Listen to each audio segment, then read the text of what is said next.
My name is Serena and I'm from South Hadley, Massachusetts, but I grew up for a little bit in North Carolina, which was in the South. And so obviously it was a lot hotter.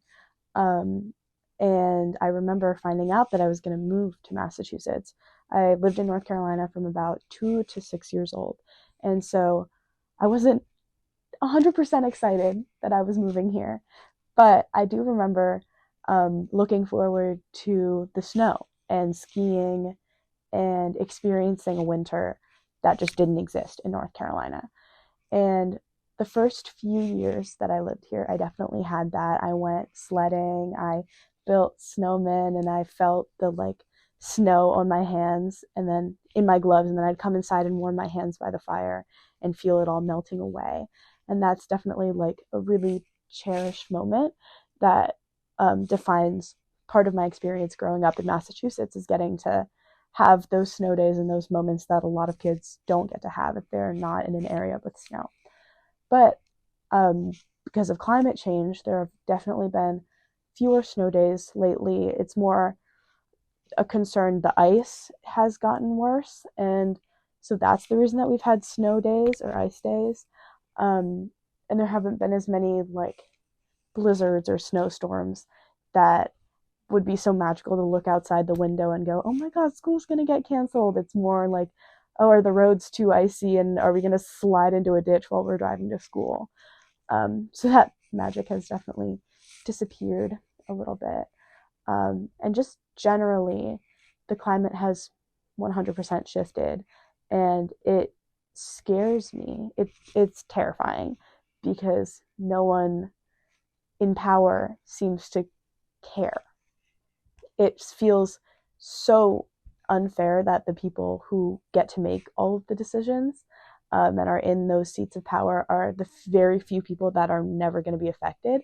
And if they are, they have enough wealth that they can block out the issues from their brain. They can build houses, they can have AC, they can eliminate that. Meanwhile, the millions of people who were begging them to do something have to suffer the consequences.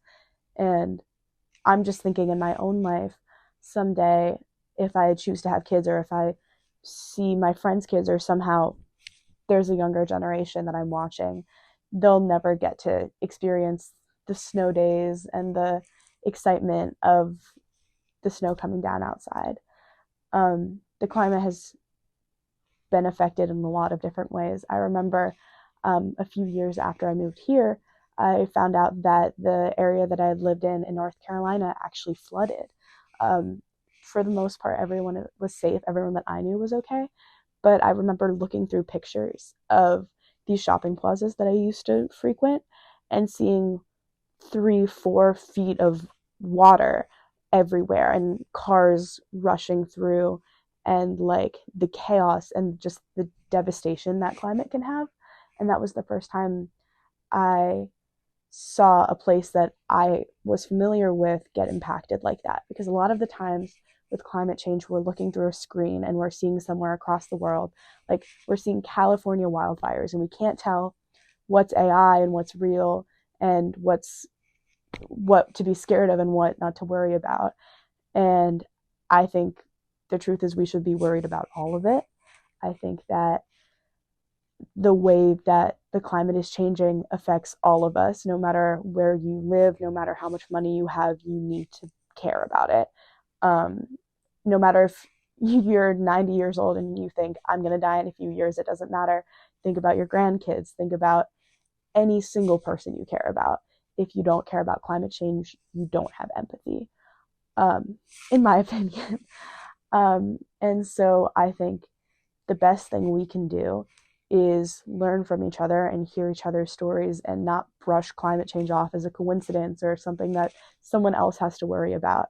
It's obviously corporations and people in large places of power need to be held responsible, but day-to-day people, there's so much value in discussing and connecting with each other. And a big part that I care about is education. I think that kids deserve to have a space to learn and talk about and research all of these different ways that the climate is changing, and what we as humans do, how that impacts the climate. And I think that by creating spaces in classrooms for this to happen, in 25 years, if nothing changes, which I can't predict the future, but if things stay the same, we're going to be in a state of chaos.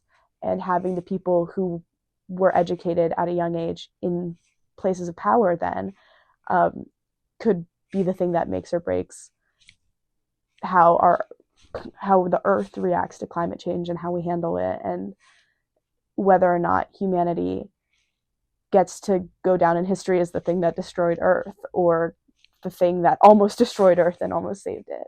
So I'm very passionate about hearing everyone's story and sharing stories, because if by a chance one person who can make a difference sees it and gets compelled to make that difference, that could change so many people's lives.